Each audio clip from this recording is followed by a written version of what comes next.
o dia que Curitiba chorou num lamento profundo diante do infortúnio que se abateu sobre ela. O que teria causado tão profunda comoção? Quais teriam sido os protagonistas desse terrível episódio que lançou ao ar grande parte dos armazéns de carga da estação ferroviária na Praça Eufrásio Correia? Para conhecer o desfecho do trágico acontecimento, me acompanhe em mais essa história do meu canal, Curitiba, suas histórias e seus personagens. No fatídico dia 1º de julho de 1913, a população toda deixou transparecer no semblante sinais indeléveis de uma profunda mágoa, pois Curitiba assistiu, cheia de pavor, um espetáculo para ela absolutamente inédito, tanto pela forma dantesca como se desenrolou, como pelo elevado número de vítimas que produziu entre humildes trabalhadores e obscuros servidores da pátria. O comércio, num louvável gesto de solidariedade, cerrou as portas de seus estabelecimentos e todas as associações hastearam bandeiras em sinal de luto. À noite, a cidade toda parecia envolta numa mortalha de tristeza, tendo para isso cooperado a ausência da luz e a paralisação dos bondes elétricos durante as primeiras horas após a despedida do dia que encerrou seu fatídico ciclo sob uma apoteose vermelha de sangue. Às 2h06 da tarde, enorme estampido ensurdecedor ecoou pela cidade, dando o alarme de um sinistro acontecimento. Para os lados da estação da estrada de ferro, elevava-se no ar enorme coluna de fumo, que ficou registrada nas imagens do Dr. Cancela, que de seu consultório na rua 15 de novembro avistou e fotografou o momento da terrível explosão. A população da cidade, quase em sua totalidade, tomada de grande pavor e desespero, dirigiu-se às pressas para a Praça Eufrásio Correia à procura de seus parentes e amigos. Mães, irmãs, filhas e esposas desesperadas eram tomadas pela angústia por notícias de seus filhos, irmãos, pais e esposos. Na horrenda explosão, grande parte dos armazéns de carga da estrada de ferro ruiu, soterrando, carbonizando e ferindo vários de seus empregados. Soldados e carroceiros que trabalhavam no local foram as primeiras vítimas fatais da terrível catástrofe. Animais, cavalos e muares tiveram fim trágico, esfacelados pela explosão. Grande também foi o número de feridos, muitos dos quais vieram a falecer nos dias subsequentes em consequência dos traumas sofridos. Igualmente terríveis foram os danos materiais, afora os enormes estragos nos armazéns e escritórios da Estrada de Ferro, Paraná, ficaram completamente danificados 10 vagões de carga e vários carros de luxo. Várias máquinas das oficinas sofreram com o abalo, ficando muitas delas fora do nível e com peças quebradas. A linha em frente do armazém ficou danificada e alguns vagões de passageiros tiveram as vidraças partidas. Só nas oficinas da estrada foram quebrados 1.200 vidros das vidraças. Entre os populares que presenciaram a catástrofe muito de perto estava a senhora Joana Falsi, diretora do Jardim de Infância Emília Eriksen, tia da primeira médica do Paraná, doutora Maria Falsi de Macedo. Dona Joana disse que, vindo dos trabalhos do Jardim de Infância, entrava na Praça Eufrásio Correia pela calçada do escritório da estação, quando viu, subitamente, erguer-se um grande clarão debaixo de uma carroça que descarregava num dos armazéns da estrada de ferro. Em seguida, ouviu o terrível estampido, tendo sentido tão forte abalo que quase perdeu os sentidos. A distinta senhora, que se achava então a mais ou menos 15 metros do local da explosão, teve a impressão que um violento furacão a envolvesse, arrebatando-lhe o chapéu e turbando-lhe os sentidos. Em seguida, ela dirigiu-se a muito custo à casa do Sr. de Lavigne para um pequeno descanso antes de regressar à sua casa no Batel. A casa onde Dona Joana abrigou-se era a fábrica de bebidas de meu avô, Florestano de Lavigne, na Barão do Rio Branco. Este prédio também sofreu diversas avarias. O telhado na frente foi destruído. Os caixilhos das portas, alguns do exterior e outros do interior, foram arrancados.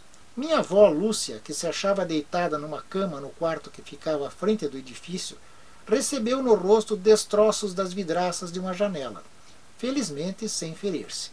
Ilesas também as 5 filhas, Helena, com 13 anos, Adriana, de 5 anos, Flora, com 4 anos, Florestana, minha mãe, com cerca de 3 anos, e Nerina, a mais nova, com apenas 11 meses de idade, que nada sofreram.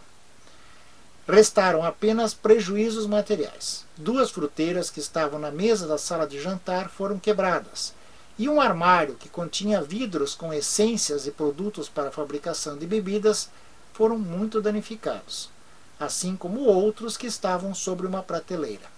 A claraboia da fábrica ficou em frangalhos.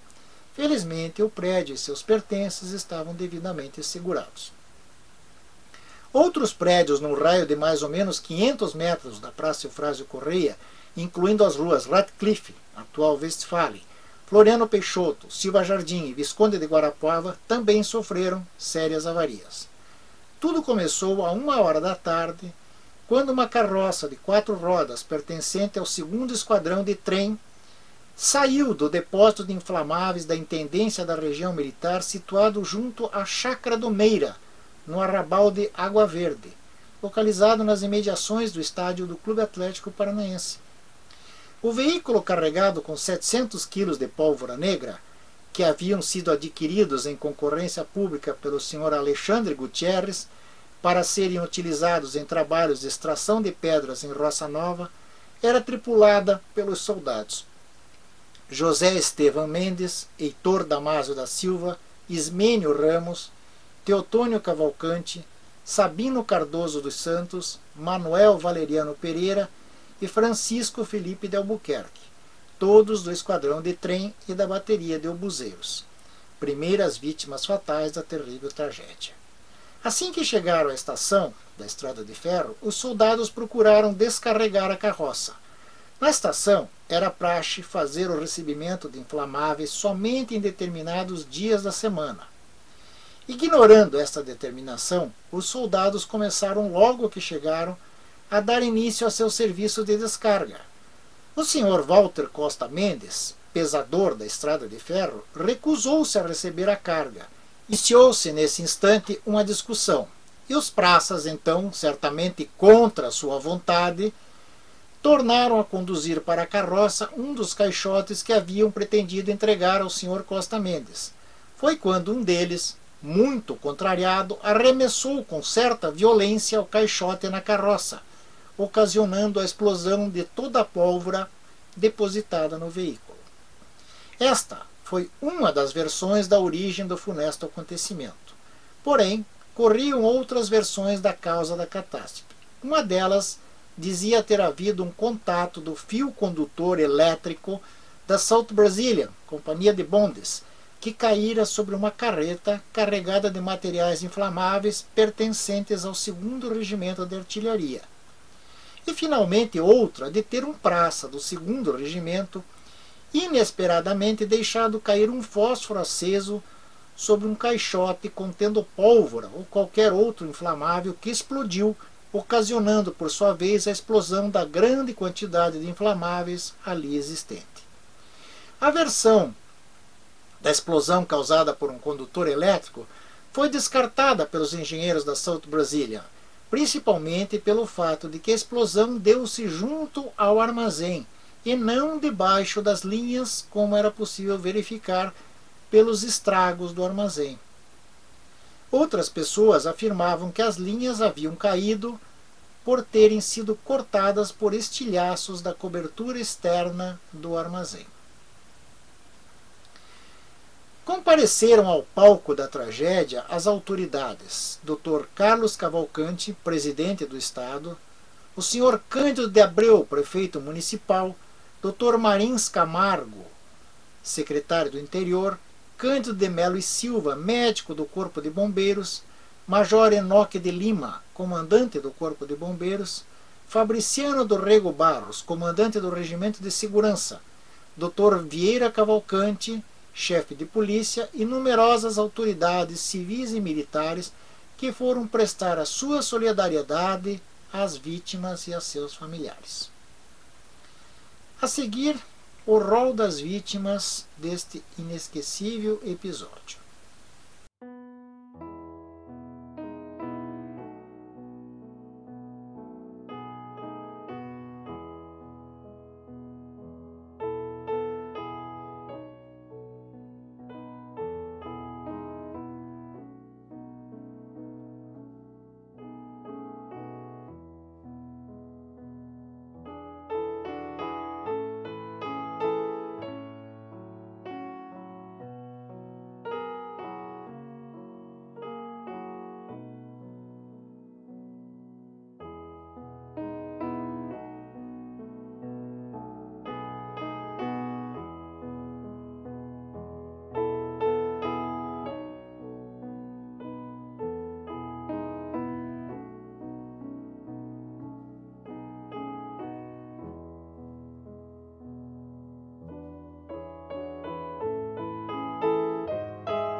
Se gostou da história, não esqueça de deixar o seu like.